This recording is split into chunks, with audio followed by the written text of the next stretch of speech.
Hey everyone, this is just a quick message from Tats. I would like to say we finally did it. We reached 500,000 subscribers. Now I would like to thank each and every one of you that has enjoyed our videos and given us the support to keep on going. We're going to keep producing videos for you, and we really want to show you some truly fantastic work in the future. This particular video has been on hiatus for about 2.5 years. This is mainly because we did not have the resources to record the content. Bear in mind, everything you see in this video was recorded by myself and 2 other members of the team. I would also like to say that Cities and Games is actually going to be a series of city videos. So, if your favourite city did not make this list, don't be alarmed. We're included in the Series 2 or even the Series 3. We aim to try and cover all the fantastic cities across video games. Anyway, enough of me talking. Here's hoping you really enjoy this video as much as we enjoyed making it. This video contains disturbing and violent content. Viewer discretion advised. A city in a video game is always an interesting thing to see implemented, whether they serve as hub areas, environments under siege, or prime locations for loot. To see a city well crafted and later well explored, it's truly a delight to any virtual adventurer, artistic designers, and visual cartographers. Here is the top 36 cities and games.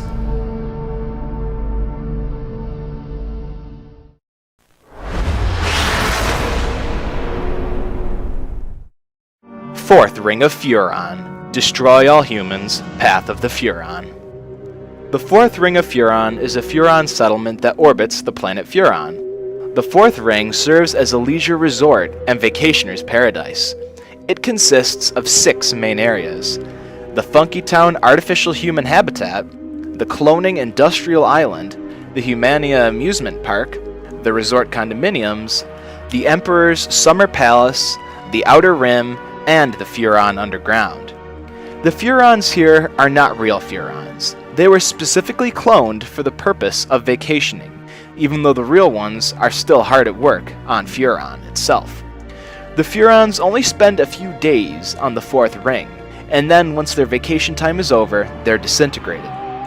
The Fourth Ring itself is centered in a small field of asteroids, with many of the asteroids covered with large blue plants and crystals.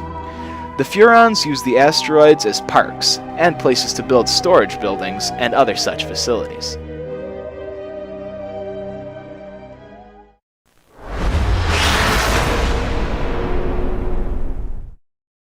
Goldenrod City, Pokemon Gold. Goldenrod City is a sprawling metropolis located in western Johto.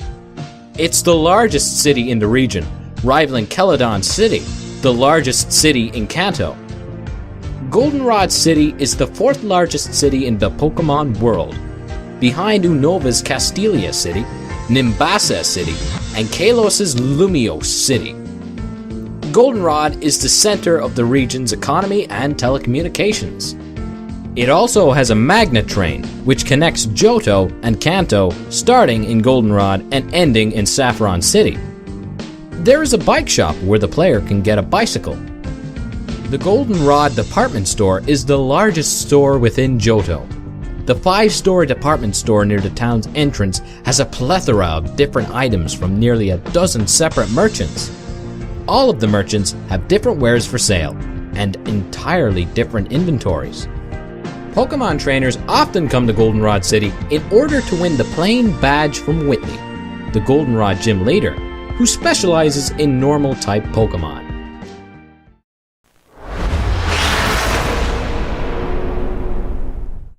Santa Destroy. No More Heroes. Santa Destroy is the main setting for the 2 games in the No More Heroes series. Aesthetically designed to be a parody of American cities such as Los Angeles, it is home to Travis Touchdown and his various missions, assassinations, or otherwise. A well-known shopping area is Area 51. There are also 2 employment agencies in Santa Destroy, the Job Center and K Entertainment, a corrupt advertising agency. The latter will not allow employment to those who are without introduction tickets, which can only be obtained through first working for the Job Center. This is because as a corrupt advertising agency, K Entertainment entrusts the employment of carrying out assassinations for large sums of money. The town is also known to have hosted a Santa Destroy 8-hour stamina meat festival. Santa Destroy is the home of the Santa Destroy Warriors of Major League Baseball at Destroy Stadium. While the Warriors are a professional baseball team, they are apparently inferior to a number of other teams in the league, to a degree at which it is even described in the Santa Destroy guide that the only thing they lead the league in is violence towards fans. Despite Santa Destroy being set in California, its currency is not the American dollar, but rather the LB dollar. This is given no explanation, nor has it been officially confirmed what LB abbreviates. Santa Destroy does not experience significant crime rates, bar the organized United Assassins Association ranking matches and K Entertainment's contractual assassination gigs, which take place at locations within Santa Destroy or its surrounding area. The D Police serve as Santa Destroy's law enforcement. Santa Destroy High School serves almost all of the city in Santa Destroy. It's uncertain how children obtain their elementary education, though it is most likely that either there is an elementary school in Santa Destroy that isn't recognized in the game, or children are simply transported to a nearby surrounding community with one. It is also considered that the schools in Santa Destroy do not properly teach students a real education, possibly due to the faulty teachers and staff, or the UAA.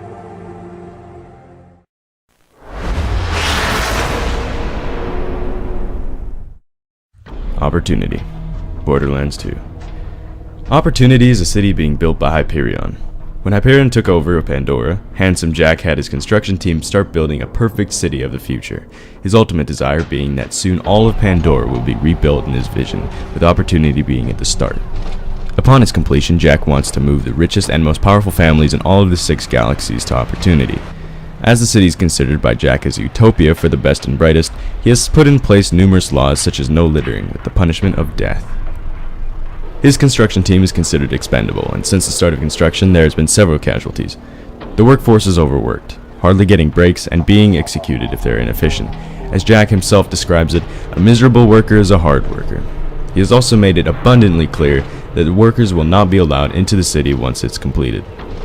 Jack's justification for building his ambitious metropolis out in the Highlands is to show bandits and Crimson Raiders alike that it represents the idealisms of paradise in the otherwise hostile planet, and that Opportunity is a flagship city for Jack's vision of a new, safer Pandora. The first district is the Hyperion Office Complex. It is home to several skyscrapers that will serve as the offices for the Hyperion Corporation. It's here that the bridge connects Opportunity to the Highlands, and is also home to the Welcome Center, an area that advertises Opportunity through a large holographic screen, a statue of Handsome Jack standing on a bandit, as well as several banners. Located in the center of the city and dedicated to Jack's all-too-big ego is the Living Legend Plaza. It's the most prominent feature and features a large statue of Jack reading a book. Surrounding the statue is a memorial depicting Jack's heroic adventure on Pandora, which is in fact just the story of the 4 original Vault Hunters, but with Jack taking all the credit. Opportunity Square is mainly indoors, designed to be a shopping center for when the city opens. This area also has many balconies and walkways on its higher levels, as well as multiple fountains, information kiosks, and a statue of Jack holding the vault key and a baby. The Orbital Delivery Zone is a stretch of unoccupied space that is used as a drop zone. All of the construction materials and equipment is delivered from the Hyperion moonbase via a lunar shot and land at this location. The residential quarter has several skyscrapers that make up this district, and will serve as housing for when the rich and powerful families arrive, offering luxury apartments with stunning views. These are naturally some of the tallest buildings in Opportunity. The Waterfront District is located at the very back of the city and has a view of the entire Crater Lake. Co-Opportunity Center is found here. This is where Hyperion broadcasts its advertisements of Opportunity, as well as a computer connected to Angel.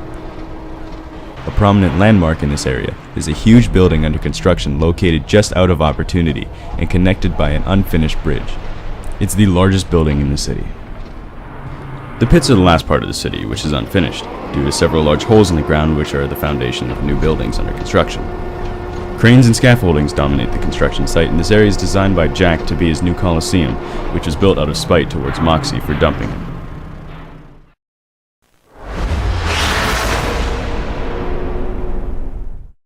Moresby. Dead Island. Moresby is the third world city of the capital of Banoi Island. The city suffered the worst during the outbreak due to its high population density. Trash litters the streets in the form of abandoned police vehicles and ambulances, smashed road barriers, and hastily created barricades made out of crashed cars, buses, and dumpsters, many of which were clearly broken through. The city roads, for the most part, are impassable to cars due to the sheer numbers of crashed vehicles all along the main roads, which means traveling on foot is the only viable option. Moresby, the biggest city on Banoi, had a serious gang problem even before the outbreak.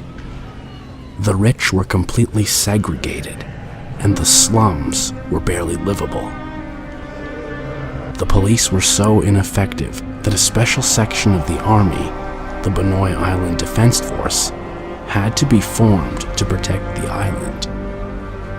Moresby is split into various sections, neighborhoods, and small towns, including Shantytown, Langer Road, Queenscliff, and the Market District.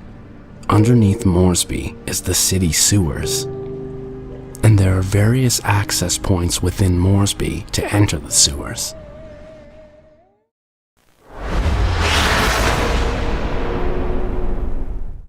Tall Oaks, Resident Evil 6. Tall Oaks was the focus of a bioterrorist attack orchestrated by the National Security Advisor, Derek C. Simmons. During a biohazardous outbreak, some 70,000 people in the area were estimated to have been infected, totaling at 90% of the city's population. Later on, the city was destroyed with a missile strike, but this was done to officially prevent the C virus from spreading. In reality, just like Raccoon City, there was a political decision to prevent the recovery of information incriminating members of the US government in the outbreak. The city was located around the New England region of the United States. It gets its name from the oak, a tree which lives in large numbers in the nearby northeastern coastal forests along with the Boston ivy. Just on the outskirts of the city is Tall Oaks Church, an Ivy University.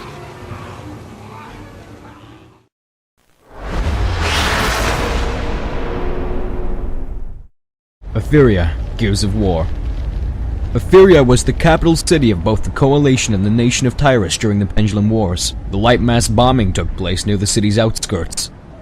It was built upon the once thought impregnable Jacinto Plateau by the COG. Etheria was infested and overrun by the Locust, and only a few pockets of the stranded human survivors remained until the light mass offensive. The city was under Locust control during the day and was infested by Krill at night, making the city badly damaged after the Horde took over. Before they were wiped out by the light mass bombing, the Krill would indiscriminately kill those who strayed from the safety of the light, forcing both the stranded and the Locust alike to maintain constant sources of illumination once the sun had set. The members of both Alpha and Delta Squad were both sent to Etheria to place the resonator in the Locust tunnels. In-game, Etheria is very reminiscent of the real-life Sarajevo in the former Yugoslavia. The city was under siege for almost 4 years, roughly the same time period as the skirmishes post the fall of Etheria. Like Etheria, Sarajevo suffered massive casualties and infrastructural damage due to ethnic factions competing for control. Also like Etheria, with the Locust targeting all humans, both civilian and military, there was systematic genocide being perpetuated by the invading Republika Srpska army against the Croats, Bosniaks, and other groups. In both cases, many citizen encampments remained within the city with little resources to survive. The real-life siege in Sarajevo was eventually broken by NATO forces intent on ending the war, bringing stability to the region, and bringing war criminals to justice.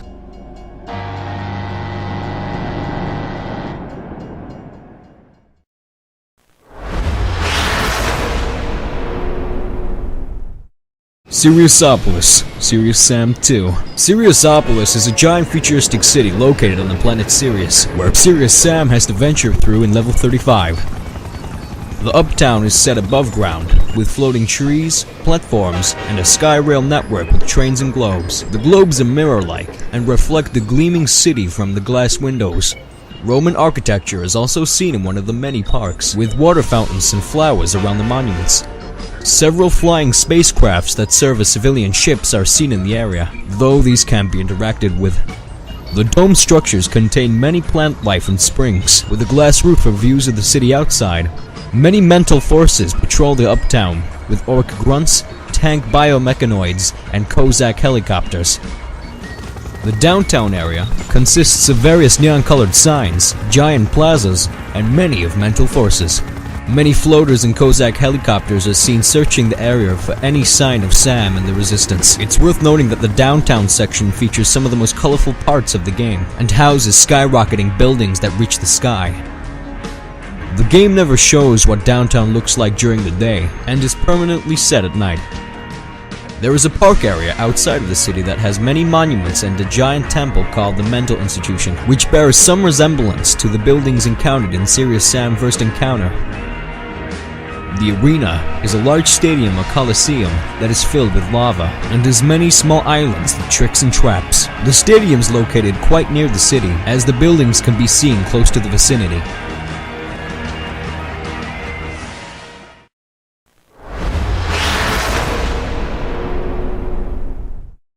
Carcer City Manhunt.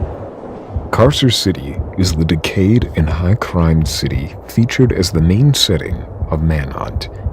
It's depicted as having a dysfunctional and corrupt police force completely in the pocket of Lionel Starkweather, and large swaths of neglected and abandoned neighborhoods that have become overrun by violent gangs.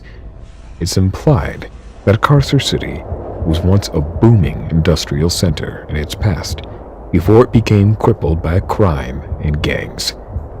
Most of, if not all of the gangs that plague the city's streets are on the director's payroll. Many parts of Carcer seem to be in a state of near anarchy, as large sections of the city appear to be in complete control by gangs and are neglected by its apathetic and ineffective police force. The city itself contains a mental asylum, a church, a derelict shopping mall, an abandoned zoo, a junkyard, and a subway system. Carcer City is likely located in a Rust Belt state in the United States, and is in the vicinity of Liberty City. There is a polluted river located in the city that catches on fire, and a bay called Rocks North Bay. The terrain is mostly flat, aside from surrounding hills that house the wealthier neighborhoods, and no mountains are visible. Not much else is known or revealed about the environment in Carcer City. Carcer derives from the Latin word carcere, meaning prison. This is the root of terms like incarcerate, meaning to imprison, and carceral state, a state modeled on a prison. Carcer was also the name of a prison in Rome in the ancient Roman Empire.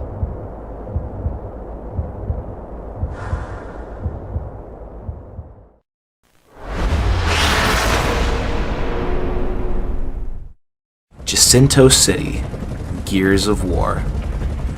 Jacinto City, located on top of the Jacinto Plateau in the Embry Province, was the COG's last stronghold and a major city in the pre-emergence day Tiras. Jacinto City was one of the COG's most beautiful cities, sitting on the planet's hardest granite. Most of the city dominated the plateau. Like many other of the Saran cities, it prospered during the era of silence. With an increase of arts, science, and culture, the city was the pride of the Tiran nation. The city contained many factories and office buildings, which could house millions. After E-Day, the city became the last bastion of hope for humanity. When the Fortification Act was passed on the 30th day of Bloom, 1 AE, Jacinto was turned into a fortress, and the city limits had a trench surrounding it. Jacinto City was one of the few cities that survived the E-Day attack unscathed due to its granite base. After the Fortification Act, the city became a center of war production and was the main target for the Locust Horde. The city population was supported by farms like Northgate Agricultural Depot. All of the factories were militarized and a trench was built around the city. Many sections of the city were divided into sectors and perimeters with makeshift military bases lining the streets. Due to overpopulation, many citizens lived in shacks and tents on the streets of the city. The city and its surrounding areas were safe until 10 years after E-Day during the Battle of Ephyria, when East Barricade Academy fell to the Locust Horde, leaving most of the plateau open to Locust attack. 15 years after E-Day, Jacinto City stands as the last stronghold for the COG, with stranded encampments acting as no man's land. Cities like Tolen and Montevado are prime examples. During the Locust counterattack, the Siege of Jacinto began, leading to the city's downfall during Operation Hollow Storm. Ironically, the COG destroyed the city in order to win the war.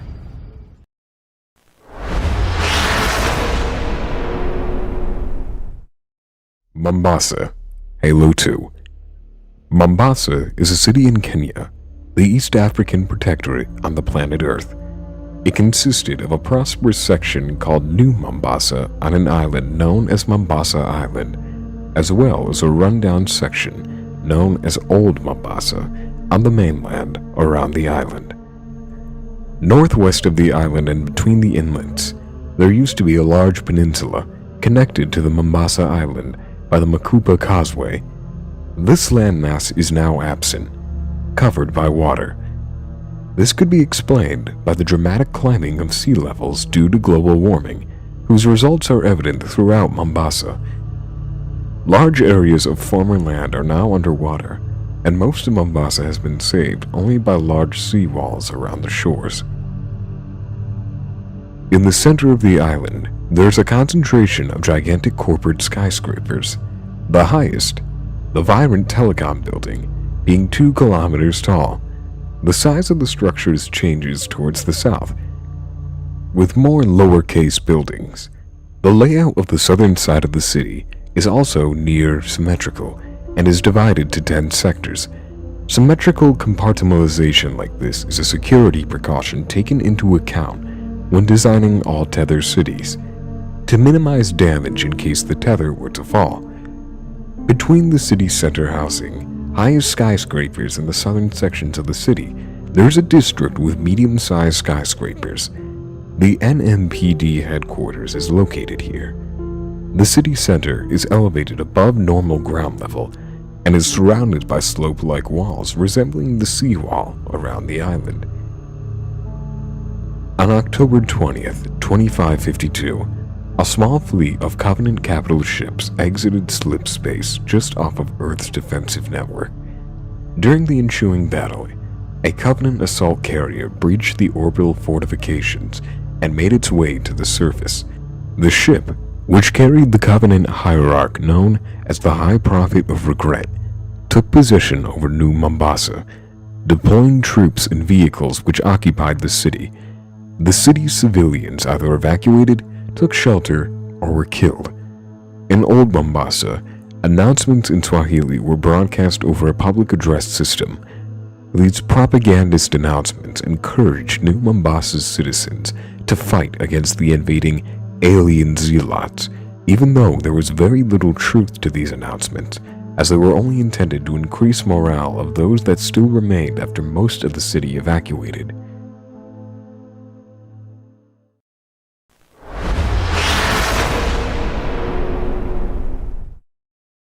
Steelport, Saints Row III. Steelport is a poorly financed city due to economic failure, which has slums and beggars. And the city consists of 4 districts: Downtown in the center, New Colvin in the east, Stanfield in the northwest, and Carver Island in the southwest. It's heavily industrialized and has slowly fallen into the hands of criminal gangs. Found in the center of Steelport, Downtown is the largest of the 4 districts of the city and is controlled by the Morning Star. Downtown holds the 4 tallest buildings of Steelport, one of them being the Syndicate Tower. Carver Island is the second island in the city of Steelport. Luchadores control the neighborhoods of Carver Island, and it has 6 neighborhoods, more than any other district in Steelport: Arapiece Island, The Grove, Bridgeport, New Baranek, Yearwood, and Port Pryor. New Colvin is the third island and district in the city of Steelport, which features the middle and upper class areas. Many nice suburban houses are found in the district in all of the neighborhoods, with the exception of Wesley Cutter International.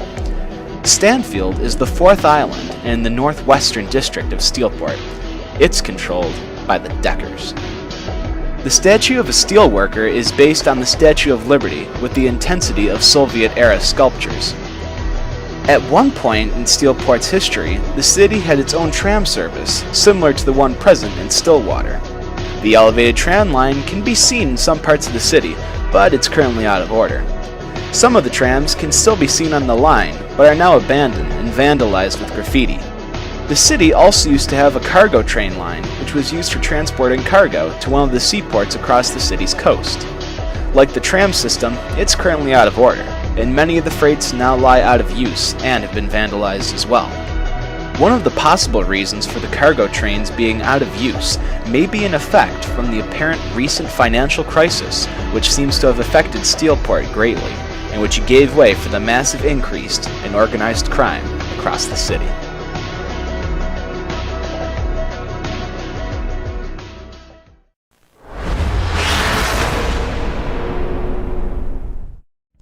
Paradise City is divided into 5 districts, which make up 2 general areas of the landscape, the urban area and the rural area.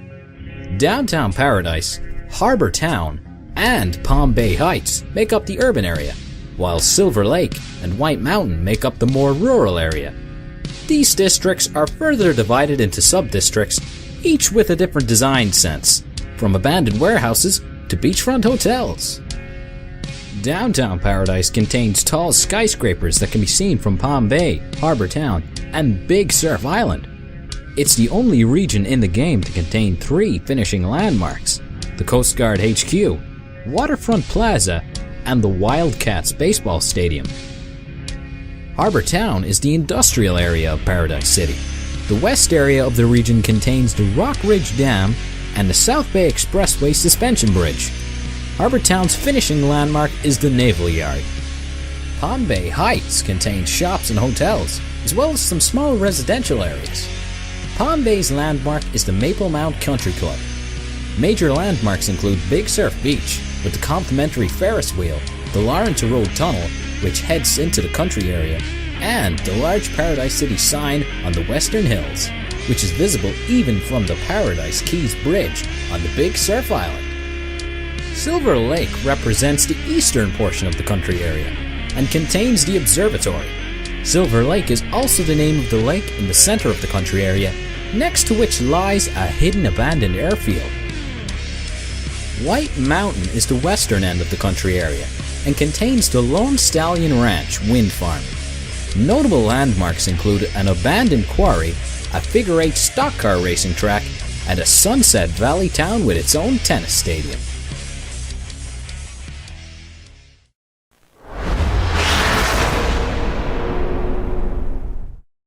Stillwater City, Saints Row. Stillwater is a fictional city set in the United States of America, in the state of Michigan, located on the end of a peninsula, which is split down the middle by a large, unnamed river, crossed by multiple bridges. In Saints Row 2, Stillwater is larger, and has experienced 25 to 30 years of transformation, in just a few short years. This is said to be, in part, due to efforts of the Altor Corporation to fix its problems. Stillwater is now revealed to be an island city, rather than at the end of a peninsula, and some areas have been radically changed. The city also seems to have a major population boost between the original Saints Row and Saints Row 2, having much more people, vehicles, businesses, and services. The project consists of 2 poor neighborhoods, Sunnyvale Gardens to the north and Shivington to the south. This is the poorest district of Stillwater due to the Altor's renovation of the Saints Row district. The downtown district is a large, busy sector of Stillwater, packed with hustle and bustle of an average city center, filled with shops, hospitals, office buildings, and corporate advertisements. The district is divided into 4 neighborhoods, all with their own unique functions: Adept Way, Brighton, Fillmore, and Union Square. The Saints Row district is vastly different to the one in the original Saints Row. No longer the home of disrepair and gang violence, Saints Row is now a glass and steel utopia, renovated by the now multi-billion-dollar Ultor Corporation. Ultor head of security Dexter Dex Jackson made his first order of business to renovate the old church in the center, and Ultor put the iconic Phillips building north of the church in Mission Beach. The Phillips building is the tallest building in Stillwater, standing 71 floors high, and is the main base of operations for the Ultor Corporation. The area surrounding the building features many statues and monuments displaying Ultor's power in Stillwater. There are many people in business attire in this area.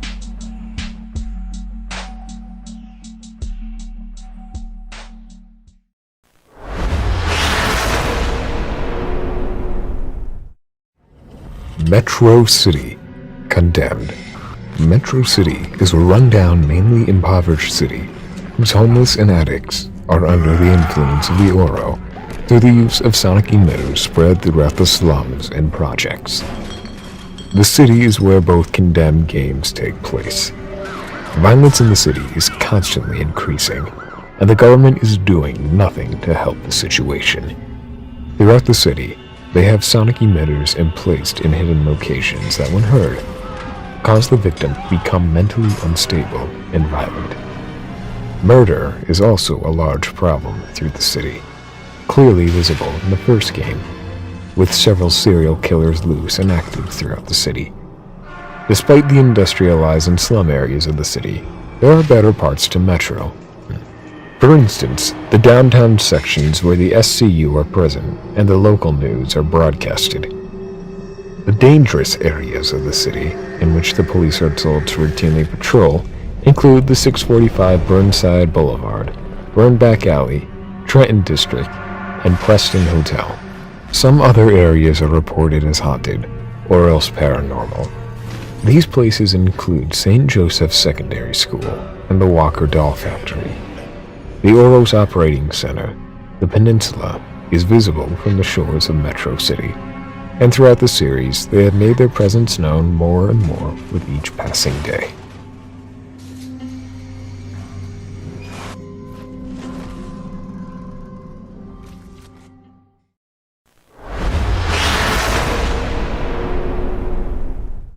Panau City, Just Cause 2. Panau City is the administrative capital, financial capital, and by far the largest city of Panau in Just Cause 2. It's the only city in Panau of significant size and contains a very large proportion of Panau's population. The city is characterized by gleaming skyscrapers and huge bridges, a leftover from the previous capitalistic democracy before the nation fell into the grip of Baby Panay. There is a lot of infrastructure around the city as well, including a modern motorway system. It consists of the financial district, park, docks, and residential districts. The financial district holds the most skyscrapers, like the Burj Panau and Demantingi Tower. Most of the skyscrapers are standing on large basement buildings where shops can be found. The streets of the city are not as busy as other major cities, possibly due to the oppressive military presence.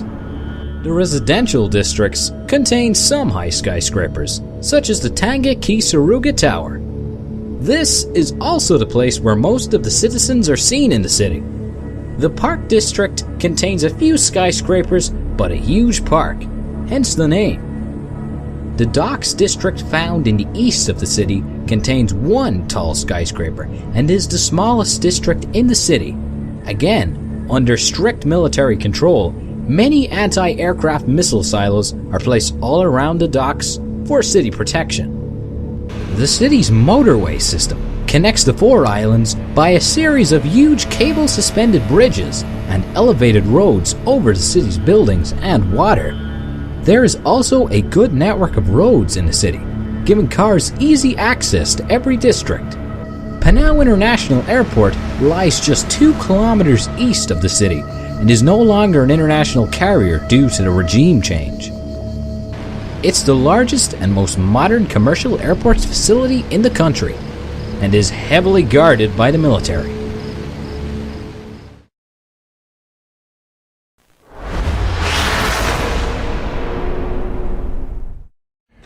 Nos Astra, Mass Effect 2. Nos Astra is the capital city of the Asari colony world Ilium in the Crescent Nebula. Ilium is infamous for its abusive labor practices and legalization of nearly everything except murder. As such, Ilium is the preferred production site for weapons and pharmaceuticals that would be illegal nearly everywhere else. Despite the dangers of its products, Nos Astra is renowned for glamour, luxury, and safety, provided by near-total surveillance, making it a favored tourist destination. The sole obstacle to business is its extreme bureaucracy, tolerated only for its provision of security. New visitors are advised to avoid signing anything due to the world's lax legal regulations, necessary in order to stay competitive with the Terminus systems. As such, drugs are legal as long as they are labeled properly, and one can buy any kind of weapon, technology, or even indentured servants. At the same time, it's still an Asari city, and far from lawless. Very few Quarians visit Nos Astras, as it does not allow the migrant fleet to enter the star system. The city includes a port, a bar, and a commercial area containing several shops. Though it seems like a gleaming beautiful city outwardly, it is remarked by some that the city is not as safe as it looks, and it can be just as dangerous as Omega. The city hosts regular shuttle schedules to local and off-world destinations. Known areas covered by local transport include the Nos Astra Commercial Spaceport, Dantius Towers, Manhoros Plaza, and Saiphos Valley. Off-world destinations include Thessia, the Citadel, Palaven, Irune, Kahe, and Amaterasu. Elysium, Mindor, and Shanxi used to be serviced as well, but due to recent collector attacks on human colonies, flights to them are delayed until further notice.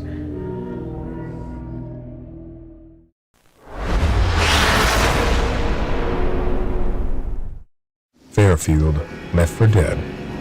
Fairfield is a medium-sized city in which the entire No Mercy campaign takes place in Left 4 Dead. A fairly large northeast American city with a skyline featuring predominantly pre-1950s urban architecture suggests a local economy that has struggled in recent decades. The city has a multi-story modern hospital, a large subway network, and an extensive sewer system. Mercy Hospital, Redline Subway, Burger Tank, Hirsch Shipping Company, and Eastern Waterworks factory complexes are some key areas in Fairfield. The city also appears to have an airport due to its size, as well as it being surrounded by a mountain range. Based on evidence found in the isolation ward at Mercy Hospital, it has been surmised that the infection may have started in Fairfield. If true, Mercy Hospital medical staff would have implemented standard quarantine and evaluation routines whilst they sought to contain, identify, and treat the contagion. Once it was clear that the plague was more contagious and spreading faster than anticipated, a state of emergency was declared, giving CEDA full authority over the situation. CEDA's attempts to quarantine the city in an effort to prevent further spread of the infection evidently proved to be too late. They shut down and placed the city's airport under quarantine to prevent further spread of the sickness. However, it seems travelers may have gotten out and even brought the infection to the city of Newburgh. Fairfield then slid into a state of mass chaos, panic, rioting, and looting, and some destruction is seen throughout the city. The city is mostly overrun with the infected. Its urban infrastructure lies in a ruinous state, and only a small number of safe rooms scattered across the city remain as temporary safe havens.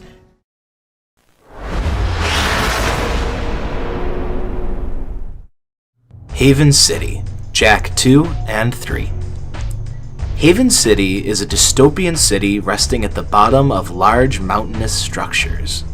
During its early years, Haven City was ruled by the monarchs of the House of Mar, which was eventually dissolved by Praxis, who would eventually become the city's baron, instituting the Grand Council of Haven City and the Crimson Guard.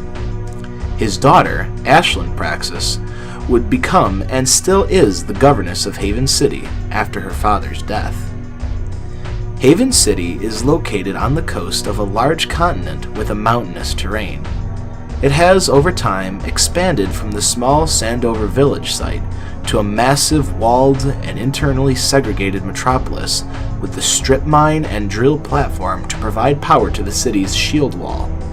In Jak 2, Haven City is divided into 4 sectors by colored shield walls that can only be passed with a security pass of a corresponding color. There were many landmarks in Haven City, most notably Haven Palace, the home of Baron Praxis and governing center of Haven City at the time, and the Mar Memorial Stadium, a huge sports arena in the northwest corner of the city. The Crimson Guard police force were based in a red fortress in the slums. Districts in Haven City prior to the war included the slums and water slums, which were home to the lower-class citizens and the lurkers, as well as the underground HQ and the Oracle's hut. Other areas include the industrial section and the port, which are home to factories, docks, and the power station, gun course, and Hip Hog Heaven Saloon. The main town is in the north, and the bazaars and the gardens surround Haven Palace.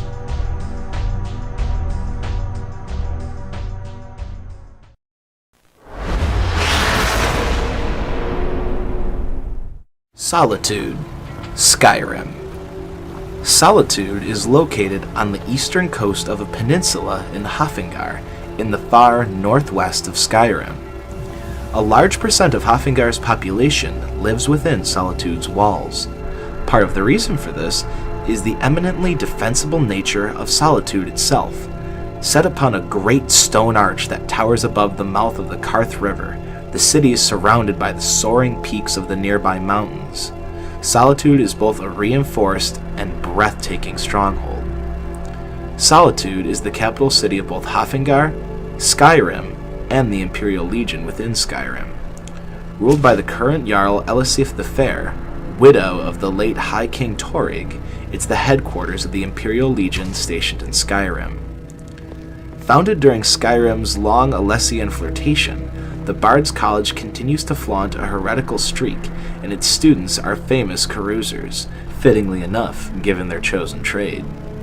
Students yearly invade the marketplace for a week of revelry, the climax of which is the famous burning of King Olaf in effigy, possibly a now-forgotten contender in the War of Succession. Graduates have no trouble finding employment in noble households across Tamriel, including the restored Imperial Court in Cyrodiil, but many still choose to follow in the wandering footsteps of illustrious alumni such as Kaliosos and Morishelles.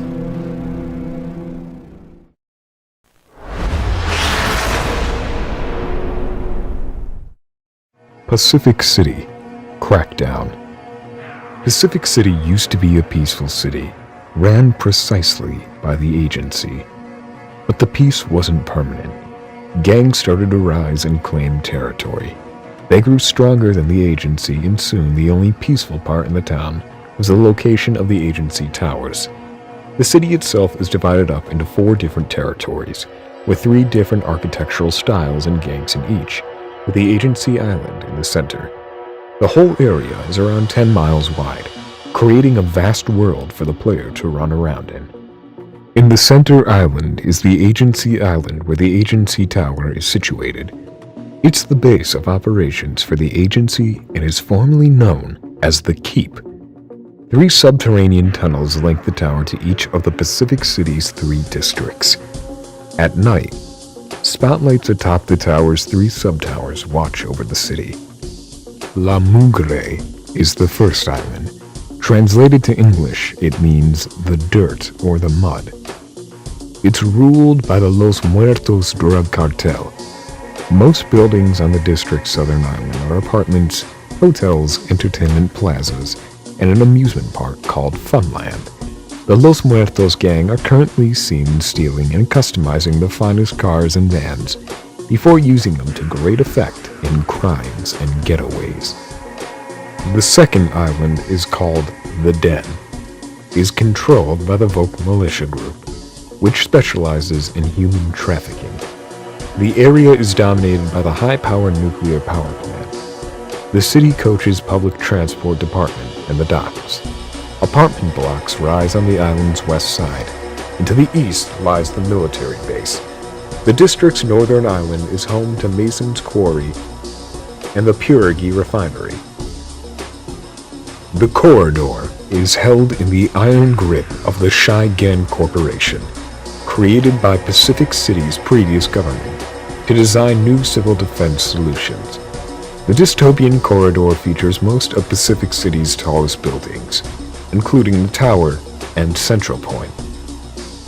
Most structures here are purposely built for businesses under Shigen's umbrella, such as the PCN Research Institution, Human Reality Incorporated, the Knowledge Bank, and Insight Counter Services.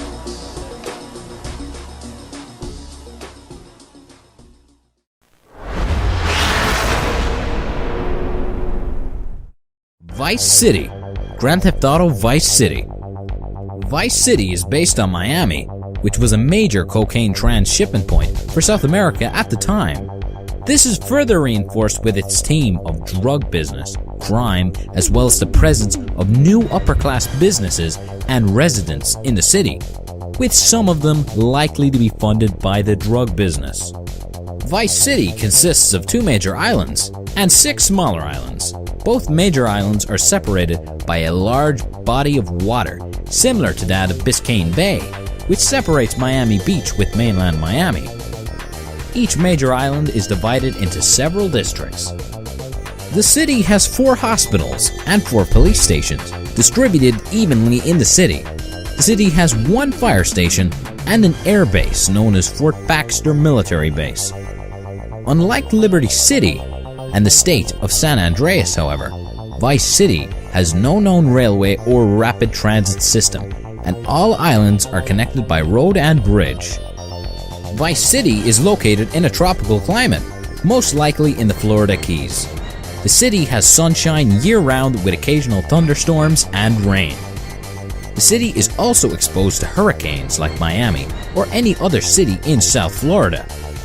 The distribution of gangs in Vice City circa 1984 is significantly different, due largely to activities surrounding the Vance crime family, which rose to prominence that year.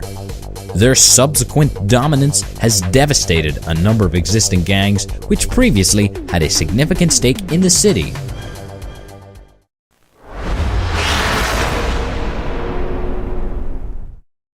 Dunwall. Dishonored. Dunwall, the capital of Bristol and seat of the imperial government of the Isles, is an industrial whaling city-state that serves as the central setting for Dishonored. Whaling trawlers pack its harbor, bringing in a constant stream of the whale oil that powers its industrial revolution. Dunwall is known for extreme class division and xenophobia. The poor form the lowest stratum of society and are the target of biological warfare aimed at eradicating poverty by decimating the underclass. During plague time, survivors represent those who have survived the plague but are downtrodden and oppressed. They are encouraged to join the Navy, or in the case of children, the Abbey in return for protection from the plague. The Dunwall City Watch is the primary law enforcement agency for the entire city, with 3 different tiers: the lowest watch, the guards, the officers, and a specialized rank, the tall boys. The Wrenhaven River Patrol enforces Dunwall's laws across the river and its tributaries. The soldiers of the combined armies of the Empire work with the Watch. During the reign of Hiram Barrows, the Abbey of the Everyman's Overseers work alongside the Watch, given all the powers of a civil police, though they largely deal with crimes of heresy. Regardless, criminal organizations such as the Dead Eels, the Hatters, and the Bottle Street Gang continue to thrive. Much of Dunwall's architecture is derived from a mixture of real-world architectural influences. Dunwall Tower exhibits Gothic architecture, the Golden Cat resembles Art Nouveau, and the Boyle Mansion is heavily Victorian. The majority of housing is Victorian in style and is comprised of only a few different designs that can be found almost everywhere in the city. Industrial influences are also present, such as in the expansion of Dunwall Tower, Cauldron's Bridge, and quarantine barriers. Dunwall, being one of the most industrialized cities of the Isles, possesses numerous advanced technologies from the mundane to the sophisticated. Electric lighting and heaters are common in almost every home, while for security purposes, walls of light and arc pylons are utilized to control movement. Almost all these technologies are powered by whale oil. Due to Dunwall's poor environment, boats from small motorboats to massive hulking whaling trawlers form the bulk of transportation in and out of the city. On the ground, railway tracks provide transport for the city watch, and smaller rail cars are used by the aristocracy as a means of personal transport.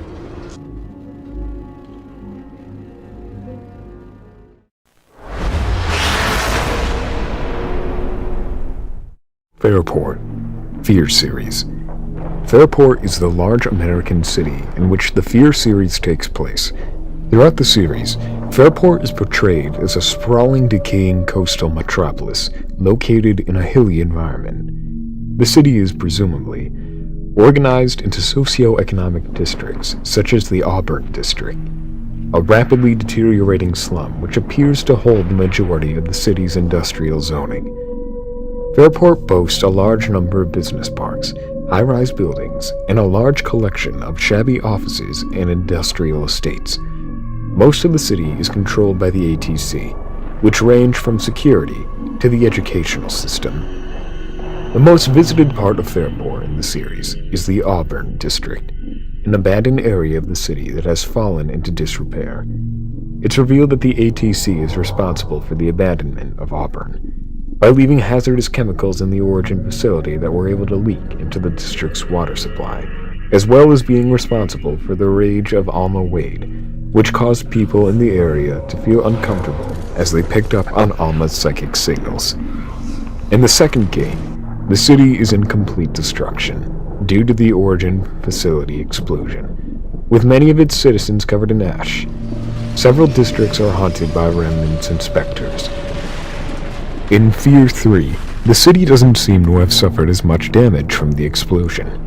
This is likely due to the player exploring an area of the city away from the blast zone. Fairport in this game is under a heavy battle between Alma's hallucinations and the ATC. At some point during the game, Alma's pain causes the Almaverse to begin to take over reality, allowing manifestations of her fears and nightmares to appear in the real world. It represents how she views the world, showing a twisted version of reality, in line with the horrific abuse Alma suffered as a child.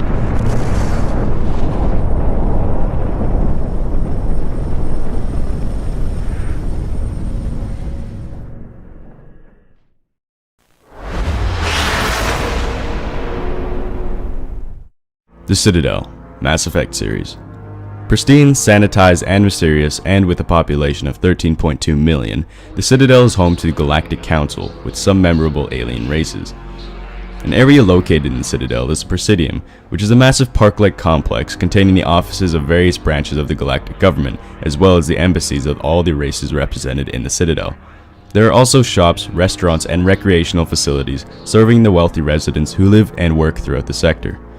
The Presidium is monitored by a virtual intelligence named Avina, and unlike the wards, incorporates an artificial 20-hour day schedule. Lights are dimmed and the holographic sky darkened for 6 of the 20 hours, imitating the familiar day-night cycle. The arms of the Citadel, known as the wards, constitute the residential and commercial sectors of the station, densely populated, housing millions of residents from many galactic species. The wards are akin to Earth cities such as Hong Kong and Singapore. Numerous skyscrapers rise from the superstructure, sealed against vacuum, as breathable atmosphere is only maintained to a height of approximately 7 meters. Unlike the Presidium, there is no artificial day-night cycle. As a consequence of this, commercial activity rarely ceases, and residents work and rest according to personal need.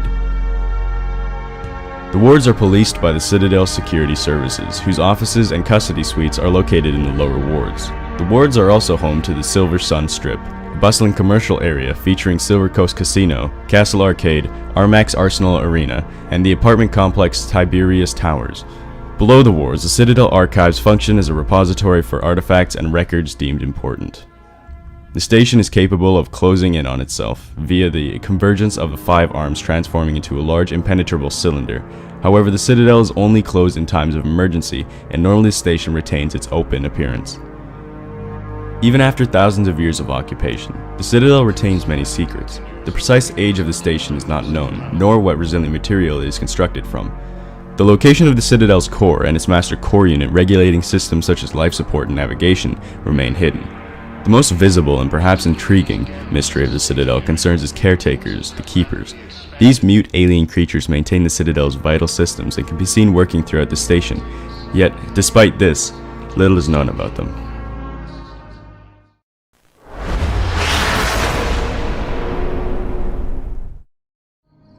New Vegas. Fallout New Vegas. Unlike the other major cities of the United States, Vegas emerged from the atomic fire of the Great War relatively unscathed, with most of the major damage caused by the downfall of society in general. Freeside is the main slum of New Vegas. Controlled by the Kings and the Van Graffs, the streets are dangerous and lack the luster of the New Vegas Strip. Many gamblers and tourists would find themselves being attacked by thugs looking for a quick source of caps. Recent tensions between the new California Republic and the Kings have worsened the situation between both sides as more tourists come under attack. Like the rest of Outer Vegas, Freeside shows resentment towards the new California Republic, but realize they can be put through a toll booth since it is the only way to the casinos. Like Freeside, the New Vegas Square are also a part of the slums of New Vegas. There is almost nothing of interest with the place mostly filled with unimportant individuals. Most of the buildings are decrepit and falling apart. The citizens living in this area are highly independent, or some might say, xenophobic. They are very suspicious of outsiders and highly reject the presence of the new California Republic. The area is accustomed to almost no law whatsoever besides a few residents. The West Side houses its own militia, unlike every other part of the city, become more or less self-independent, growing its own food and maintaining its own water supply. The residents often complain of problems with the Fiends, who often harass and even kill them in constant raids. A smaller gang, the Scorpions, also have a presence around the southern outskirts. The West Side services include a food store, a brothel, a liquor store, a pawn shop, and a fighting arena where matches can be both fought and bet upon.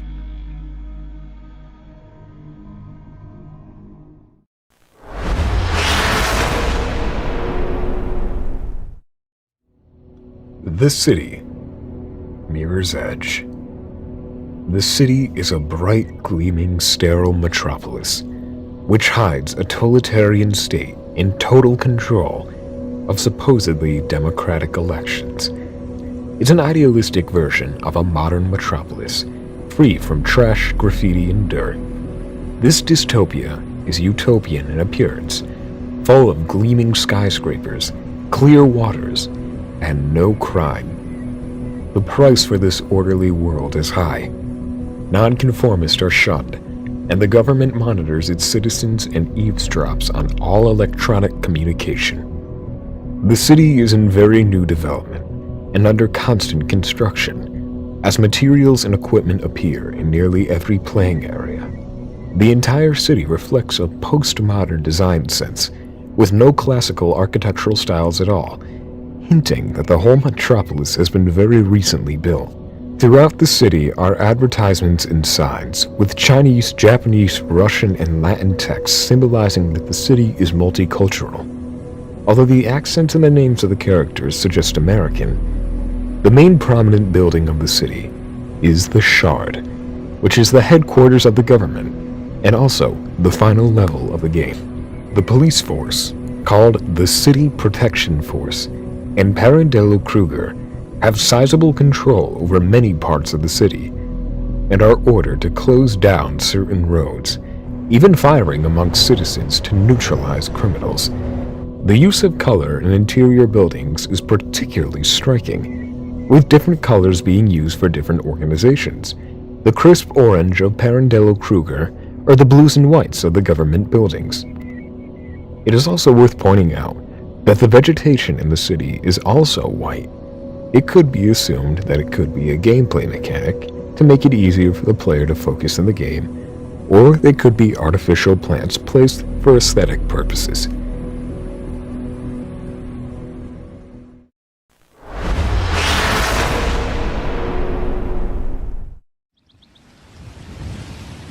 The Imperial City, Elder Scrolls Oblivion. At the center of Oblivion's map lies the Imperial City, the heartland of Tamriel, and the ancient seat of power and capital of the Empire. From the First Era into the Fourth Era, the White Gold Tower continues to be the center of Tamrielic cultures and the beacon of the Empire, being the seat of the Imperial government and home to the Emperor. The Imperial City has led Tamriel in culture, fashion, economics, and politics for centuries. It was once the center of the Eyelade civilization, noticeable in the gleaming white architecture and magnificent statues, which are still a noticeable part of the city even in the Fourth Era. The gleaming Imperial City can be seen clearly for miles. The architecture is ornate and grand, reflecting the wealth and importance of the city.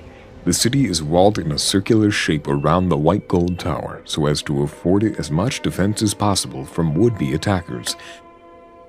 In the city, there are in total 7 districts: Green Emperor Way, the Market District, the Arena District, the Arboretum, Talos Plaza District, the Elven's Garden District, and the Temple District. There are also 2 smaller walled districts located outside of the city.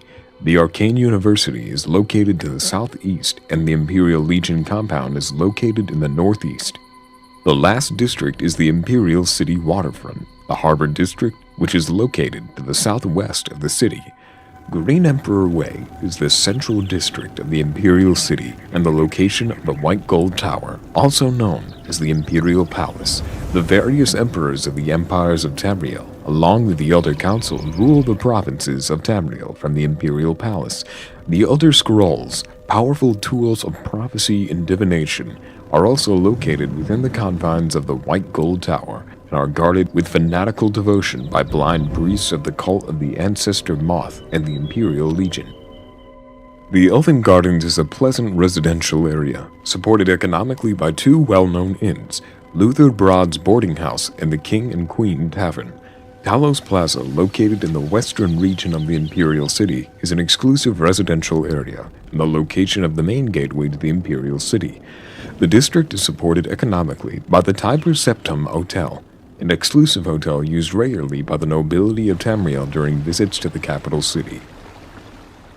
In the center of the Talos Plaza district stands a statue of Akatosh, the dragon god of time, and his dragon aspect, which is a famous location around which the people of the Imperial City gathered to meet and converse. The Temple District is the location of the magnificent and ancient Temple of the One. This temple is nearly as old as the White Gold Tower, and was constructed in the First Era following the establishment of the Elysian Empire from the ruins of the Eyelade hegemonies by Queen Alicia. Within the Temple of the One was where the dragon fires burned before the Oblivion Crisis. Also, in the Temple District is the All Saints Inn, which opens its doors to visitors and pilgrims alike. The Arboretum is the garden district located in the southeast region of the Imperial City. In this district stands the statue of the 9 divines, Akatosh, Arkay, Dibella, Julianos, Kinnereth, Mara, Stendar, Talos, and Zenithar. The statue of Talos, or Tiber Septum, is located in the middle of the Arboretum, encircled by the statues of the other gods. The Arena District is where the Imperial City Arena is located. This is the site of all gladiator combat in Cyrodiil. 2 groups of gladiators fight at carefully scheduled times, the blue team and the yellow team. Before they are allowed to enter the arena and enjoy the spectacle of gladiator combat, all visitors are required to bet on a match or join one of the two teams as a combatant. The Market District is the business district of the Imperial City. All kinds of people and races from throughout Tamriel are seen there. All kinds of items change hands here, from weapons and armor to alchemy ingredients and books. The merchants who set up shop in the Market District are officially regulated by Office of Imperial Commerce. Aside from the official regulator, the merchants in the Market District created their own organization to control the prices of items and the economic balance within the Market District. The Imperial Legion compound, separate from the main thoroughfares of the Imperial City, is located to the northeast of the city. It is headquarters of the Imperial Legion, as well as its armory and the Imperial Prison. The troublemakers and other various prisoners are kept locked up in this prison compound. The prison is also connected to an ancient labyrinth of eye-laid ruins, a fact not known to the general populace of the Imperial City. However, the Imperial Legion is aware of that fact and keeps the ruins sealed. The Arcane University is the site of the headquarters of the Mages Guild in Cyrodiil. The university is closed to all non-members and low-level recruits of the Mages Guild. The waterfront is the harbor and docks of the Imperial City and is located southwest of the city. This is the region where ships throughout Tamriel come to trade, pick up and drop off goods, and conduct other economical business. The inhabitants of the waterfront district mostly consist of the lower classes of the Imperial Society. Beggars and ruffians are often seen prowling the district. The Thieves' Guild is widely known to operate in that area. Yet, the Imperial Legion has difficulty capturing the guild's leaders, the Doyens, and the Grey Fox. The beggars in the waterfront are quite protective to any inquiries about the Grey Fox, and it's considered obvious by the Imperial Legion that a symbiotic relationship is maintained between the Thieves' Guild and the beggars. It was even said that the beggars are under the personal protection of the Grey Fox.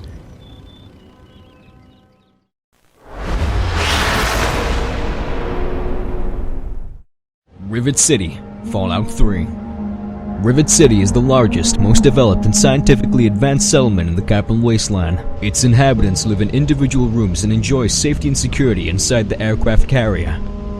A number of guards rotate 24 hours a day to protect the ship from raiders, super mutants, mirelurks, and any other threats to the city and its inhabitants. Rivet City lies in the most southern part of the map, near Anacostia. It is easiest to reach by following the eastern side of the Potomac River, crossing near the tepid sewers or the Citadel, or swimming across from Arlington Library. It's also a short walk from Jefferson Memorial. On the steel structure across from the aircraft carrier itself, there is an intercom box that must be used in order to extend the bridge. After a brief conversation with Harkness, the chief of police, he will grant you entry into Rivet City.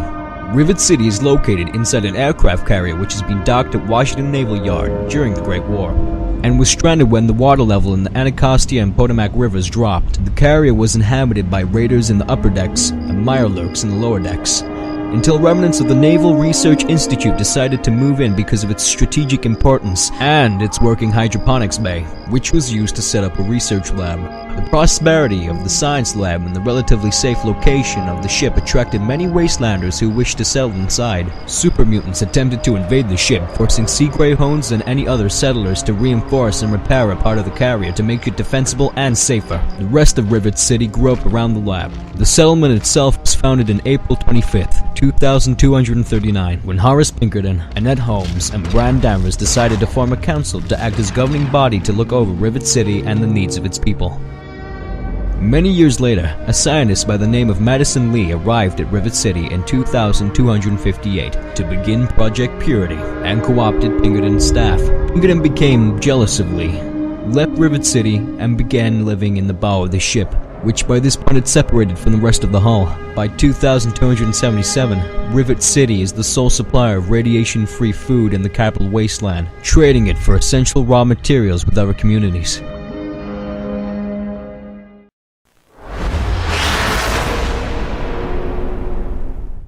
Raccoon City, the Resident Evil series. Raccoon City is a small industrial city, home to a zombie apocalypse. Raccoon City was soon quarantined by the military and government facility. The city was heavily industrialized by the Umbrella Corporation under the guidance of Mayor Michael Warren. The city grew in rapid expansion, starting from a small town, which then grew into a large city. The city soon gained a large crime rate, where the Raccoon City government established the Special Tactics and Rescue Service, which was founded to combat the large crime spree. Soon after, the T-virus outbreak occurred in the city, putting it in a state of lockdown to prevent the infected from leaving. After the police were unable to control the infected, the United States Army was called in to evacuate citizens and set up barricades to block off the infected. To avoid panic, the government told the rest of the nation that there was simply radioactive waste leaking in the city, forcing a quarantine. Confronted with the rapidly deteriorating situation, a congressional special committee concluded that the sterilization operation was the best course of action and brought in to the president for approval. This order went forward on the evening of September 30th, despite attempts by Umbrella agents to delay the voting. The city was destroyed by an experimental non-nuclear missile at the dawn of Thursday, October 1st. The official report on the missile strike was heavily classified to avoid implicating the US government, as hoped. It was simply passed off that there was a dangerous virus leak in the city and that the US had to destroy the city to prevent it from spreading. The president resigned after this event, faced with public outrage at his decision to destroy the city. Despite the tragedy of Raccoon City, its destruction served as a warning to the world of the dangers of viral experimentation. And, as a result, new guidelines and safety precautions were put into place to prevent another such disaster occurring. The population of Raccoon City was over 100,000. The economy of Raccoon City was largely dominated by the Umbrella Corporation, and it can be assumed that most of the city's citizens were fairly affluent. Approximately 40% of the city's inhabitants were believed to be directly employed with Umbrella Corporation, working in its many legal businesses. However, only a select few knew of its illegal activities in bioengineering. The corporation generously financed most of the city's infrastructure under the tram and subway system, under the Bright 21st Century Project, in a bid to improve public relations. Raccoon City was believed to be run under an elected municipal government. Unfortunately, dependence on Umbrella's funding meant the city council could be easily swayed by the company's demands. By early 1994, the city was effectively under corporate control.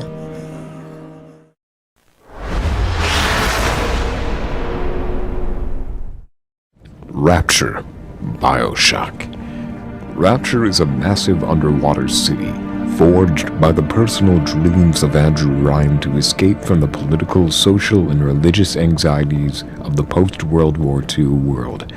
It was established on November 5, 1946, and finished in late 1951. It differs from a commune in that it's uniquely freedom-focused, and so upholds individual and property rights rather than operating by the rules of a collective community. The original goal of Rapture was to create a capitalist society free of religious and government interference, where any citizen could achieve for his or her own gain, rather than for the altruistic fulfillment of the wants of others. In Rapture's purely capitalistic society, there were no social programs whatsoever. Everything within the city was privately owned and came with a price. This included the city's food, healthcare, sanitation, and even its oxygen supply. There were less restricted norms for businesses and labor, allowing unscrupulous business practices, but competition and customers' choice would balance the market. This system alienated Rapture's less fortunate citizens, who when hard times came began to resent Ryan's society as cold-hearted and elitist. Andrew Ryan's hostility and paranoia of parasites and others exploiting Rapture's freedoms to seize power resulted in Ryan's downfall and that of his city. Ryan issued an edict cutting contact with the outside world, being required for the city's safety by keeping Rapture's existence a secret. This enabled a man named Frank Fontaine to build a criminal empire through smuggling, and then to create and run the society-transforming atom industry. Unlike the capitalistic Ryan, The mobster cannot be satisfied by mere material wealth. He wanted Rapture to be his to control completely. Fontaine, under the alias Atlas, would go on to start a civil war, which brought Rapture's ruination. Ryan believed that scientific achievement in the world was being restricted by petty morality, so he ensured that the inhabitants of Rapture could explore paths of inquiry previously deemed to be too immoral or controversial to follow. Some scientific breakthroughs were in robotics, bringing about an advanced automated security system. Others were in biology, where developments advanced in the restriction of life and the restoration of life, both in plants and humans. One of the major breakthroughs achieved in Rapture was Brigid Tenenbaum's discovery of Adam, unstable stem cells from a species of sea slug. This led to the creation of plasmids and gene tonics. Adam allowed a user to splice new genetic material into individuals' DNA, enhancing health and intellect and giving extraordinary powers to the human body. However, Adam was soon found to cause physical and mental health disruption and damage, as more of the user's native cells were replaced by unstable stem cells. The populace's need for Adam became an addiction, accelerated by excessive splicing done increasingly during and after Rapture's civil war.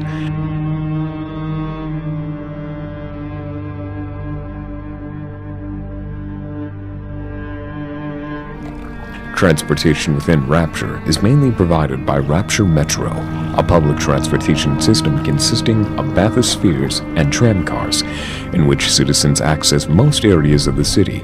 Adjacent areas of Rapture are connected through bulkhead doors. Areas within some levels are connected by glass tunnels, small ones for pedestrians, larger ones for the system of railed tramways. Rapture is intentionally isolated from the world, and the primary mode of access was via bathyspheres traveling down from the lighthouse perched on an island above.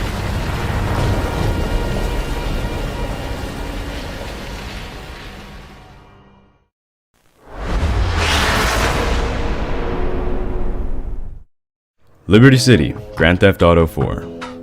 Liberty City in Grand Theft Auto 4 is the third version of Liberty City in the GTA series, much different from its appearance in Grand Theft Auto 3 and much more likely a GTA Universe's version of New York City. The city has more detail and personality, with many more places which are based on landmarks such as the Statue of Happiness, Star Junction, and the Rotterdam Tower. Liberty City is divided into 65 individual and unique neighborhoods, which are spread across 4 boroughs within Liberty City and border the neighboring state of Alderney. They are Algonquin, Broker, Dukes, and Bohan. Algonquin is a bustling commercial business district full of amazing towering skyscrapers and varied composition of cultures. Here holds various famous landmarks such as Star Junction, Middle Park, and the Rotterdam Tower. This part of Liberty City is the busiest, most crowded, and has the most skyscrapers. It is the heart of Liberty City and has lots of clubs such as the Hercules, Maisonette 9, and Bahama Mamas. Broker maintains a distinct character apart from the rest of the city by containing various pockets of housing projects. Some areas are distinct for high crime rate and a mix of trendy middle-class neighborhoods. Dukes is an old, ethnically diverse, predominantly residential area. It's the location of the Francis International Airport and the baseball stadium that is home to the Liberty City Swingers and an Irish pub, the Steinway Beer Garden. Dukes is primarily made up of affluent and ethnically diverse middle to upper class residential neighborhoods that use traditional Irish, Victorian, and Tudor architecture, though some neighborhoods follow the traditional modern New York archetype.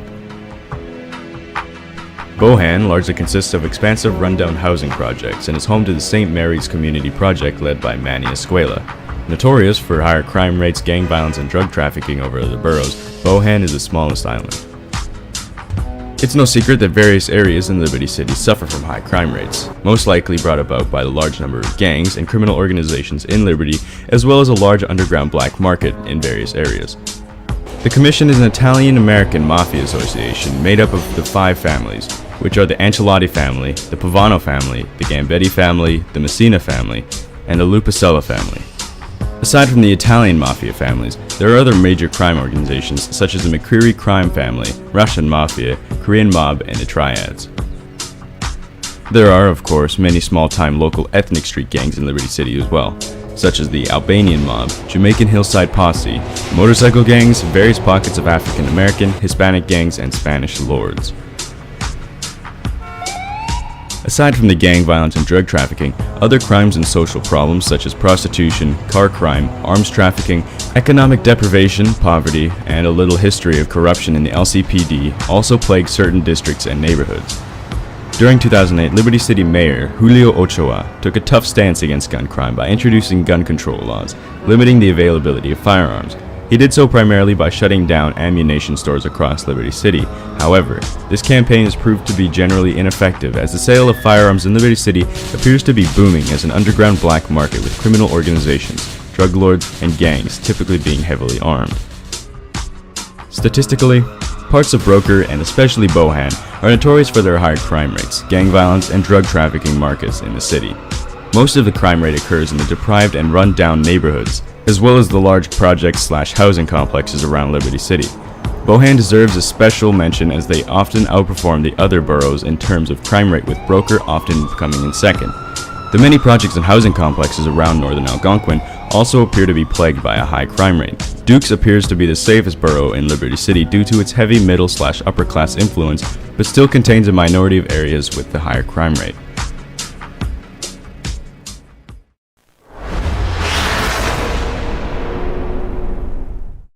Silent Hill.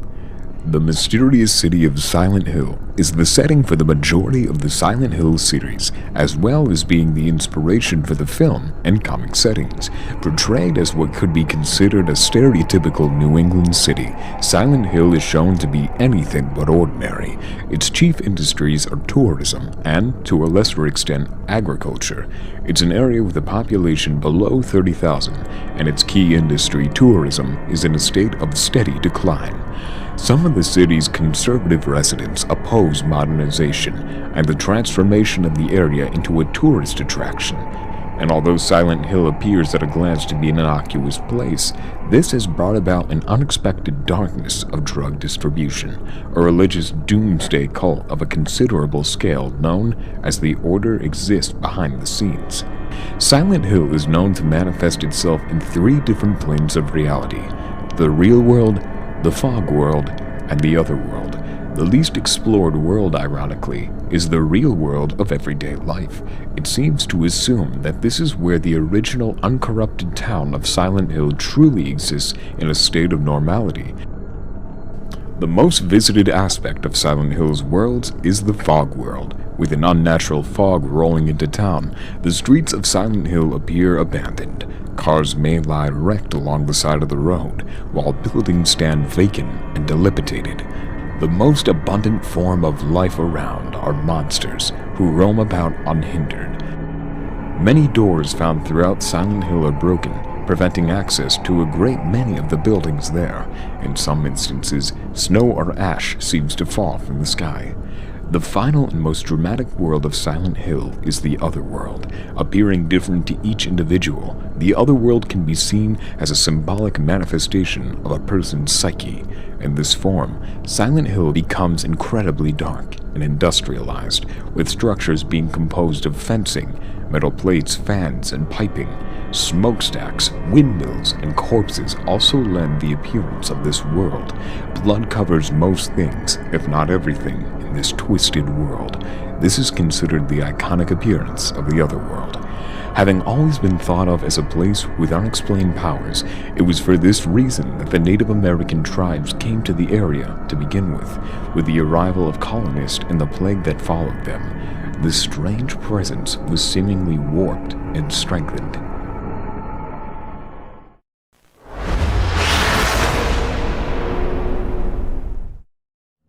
Columbia, BioShock Infinite. Columbia is a city floating in the sky, commissioned by the United States government and founded by Zachary Hale Comstock as a symbol of American political and religious ideals. The city, capable of flight due to the scientific discoveries of physicist Rosalind Lutece, was completed in 1893 and seceded from the United States in 1902. Columbia floats above the North American continent and is comprised of neoclassical buildings similar to cities in the American Northeast, built in the earlier days of the United States. While reactors, propellers, and balloons are present throughout the city, Its ability to float is due to quantum levitation, which allows objects to be suspended indefinitely. The city is also designed with rain catchers that collect water from precipitation in the clouds to keep the vegetation and populace supplied with water. The city was designed with docking stations and propulsion devices to allow sectors of it to move about independently. Columbia was constructed for long-distance travel, allowing for national and international tours. The city had a regular route across the United States with periodic stops near major cities, connecting to relay stations which contain transport rockets. These rockets function as a means of entry into Columbia, accessible via coded signal. Columbia's internal means of transportation include zeppelins, cargo barges, hovercrafts, gondolas, and skylines. Bridges are also automated to connect with different moving portions of the city at various stations, scheduled like any other transportation system. Zachary Comstock named his city after an angel. He claims showed him a vision of a city in the air and asserts that he was chosen to lead people into a new Eden. This vision signified him being a prophet. The US government intended Columbia to be a showcase of American exceptionalism. The city was launched to great fanfare in 1893 at the World's Columbian Exposition and was later dispatched to distant shores. What began as an endeavor of achievement and hope went badly wrong. In 1900, during the Boxer Rebellion, Columbia fired on Chinese civilians who had taken American hostages. The event revealed the floating city was a heavily armed aerial battleship, capable of unleashing devastation across the world. A rift emerged between leadership in Columbia and Washington, and in response, Columbia seceded from the Union the following year and disappeared into the clouds. Comstock now had complete control over the city, transforming it from a floating world fair to a cruel, oppressive, theocratic police state unbound by US laws and regulations. People of minority races were subjugated in Columbia, with some brought in to serve as slaves or indentured servants. Racial segregation was heavily enforced within the city, to the point where interracial couples faced the risk of a public stoning, and speaking out for equality for other races could result in jail time. As a result of this separation, minorities were largely relegated to menial labor with no opportunity for upward mobility, and any chance to ask for improvements would likely result in being attacked by the city police. The hard labor workforce at Fink Manufacturing was chiefly composed of the city's minority population and was closely surveyed and attacked by heavily armed police officers. Columbia is a militantly pseudo-Christian society based upon the cult of Father Comstock as a divine prophetic figure. Deviation from the state-imposed dogma was considered unacceptable. The founders, led by Comstock, were the prevailing political faction in Columbia, retaining exclusive control over the city's society, government, and business infrastructure. They enforced Comstock's religious and social vision, and in turn benefited from it as part of the privileged social strata. The founders were also extremely militaristic, enforcing their laws and operations with a huge army of police officers and security robots, and a massive flying navy of airships led by an equally massive flagship Zeppelin.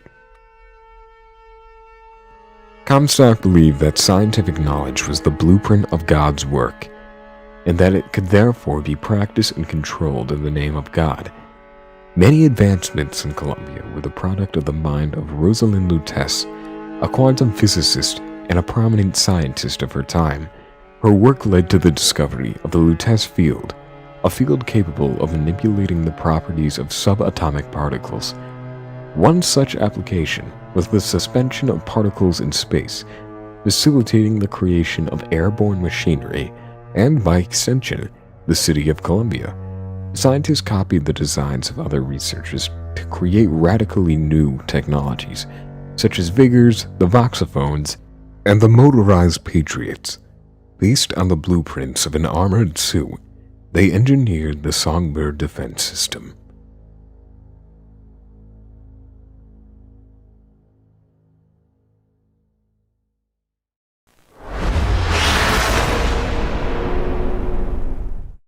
Los Santos, Grand Theft Auto 5. Los Santos is a fictional city located in the southwestern United States, in Los Santos County within the state of San Andreas in Grand Theft Auto 5. Los Santos is based on Los Angeles, California, and its greater metropolitan area. Los Santos is a huge and sprawling metropolis with various different cultures, ranging from the prestigious filmmaking industry of Vinewood to the suburban hood life of Strawberry. The game world is incredibly huge, and it's also a great way to explore with your friends. Central Los Santos districts make up the area of downtown Los Santos. The area is characterized as Los Santos's most urbanized area, with the presence of the tallest high-rises in the city, including the huge Maze Bank Tower. North Los Santos consists of the neighborhoods found in the Vinewood Hills. The area is rich and suburban in nature, and it possesses Los Santos's most affluent and exclusive neighborhoods. North Los Santos is home to one of the wealthiest people in all of Los Santos. South Los Santos districts have several low-income housing projects and garbage lining the streets. It's also filled with crime and street gangs like the Families. The dock in Long Beach can also be found in South Los Santos.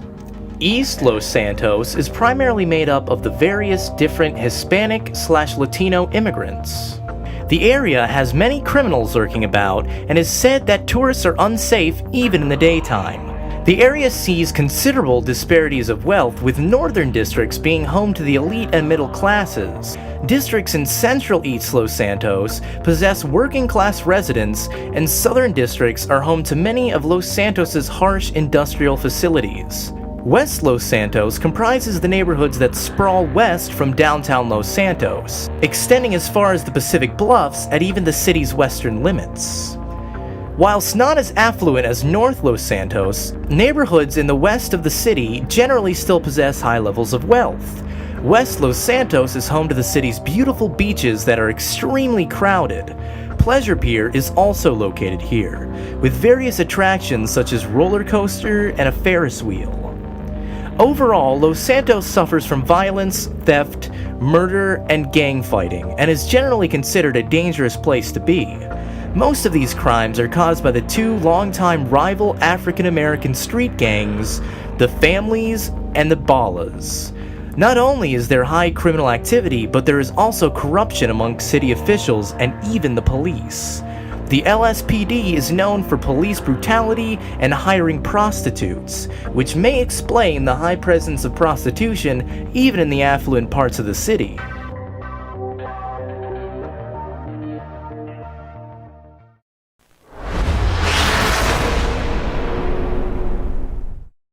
City 17, Half-Life 2. Located somewhere in Eastern Europe, the city is under occupation of Combine, an alien force that is in the process of strip mining Earth of its resources. It is their main headquarters on Earth, home to Earth's administrator Dr. Wallace Breen, dominated by the imposing Citadel and surrounded by the desolate wastelands. It is the only location of Half-Life 2, Episode 1, and one of the two major locations in Half-Life 2. With City 17 as its headquarters, the Combine's control is maintained by Metro Cops. City 17 visually resembles a post-Soviet harbor city, featuring mostly Eastern European architecture. It features architectural styles dating from pre-World War II neoclassicism, post-war classical designs, and Soviet modernism designs. Upon the Combine's arrival on Earth, many new structures were constructed using their own style of architecture, with the possible intent of restricting citizen movements throughout the city. This created a distinct aesthetic style for the city, of Eastern European architecture juxtaposed with the cold, monolithic Combine technology. In addition, large television screens were installed in several public areas to address citizens regarding the Combine. At the heart of the city was the Citadel, a giant skyscraper which served as the hub of the Combine. The Citadel is a massive metallic skyscraper rising approximately 2.6 kilometers into the sky from ground level. The surrounding areas are blasted away, as if the whole structure fell out of the sky. The Citadel is heavily mechanized, and entire sections of it can move to allow mass deployment of airborne combine units, such as city scanners or hunter choppers. The Citadel is embedded in a huge chasm, with antiquated aqueducts and newer sewer pipes with broken ends extending from the walls of the pit, making it seem as if the Citadel plummeted into the ground forcefully from a high distance. The Citadel is completely surrounded by enormous mobile walls, which chew up material around the structure and prevent access from the streets. Under Combine rule, certain residential buildings in the city are used as accommodations for citizens. Conditions in such housings are typically seen as poor, with very few luxuries and constant inspection and raids by civil protection. However, some city infrastructures, such as power plants, are maintained by the Combine, and electricity is made widely available from both traditional sources and Combine generators. A network of canals is also prevalent in and around City 17. Much of the inner city canals, however, are made defunct after the Combine's draining of large bodies of water. However, the industrial district canal system remain usable. It can be noted that many different cars, trucks, and planes can be heard in the city, suggesting the Combine allows citizens to maintain and own cars and use planes as a form of travel, or possibly using human-made cars and jets. But this is unknown. It's an undeniably earthy, depressing vision of the future, but it's also entirely memorable.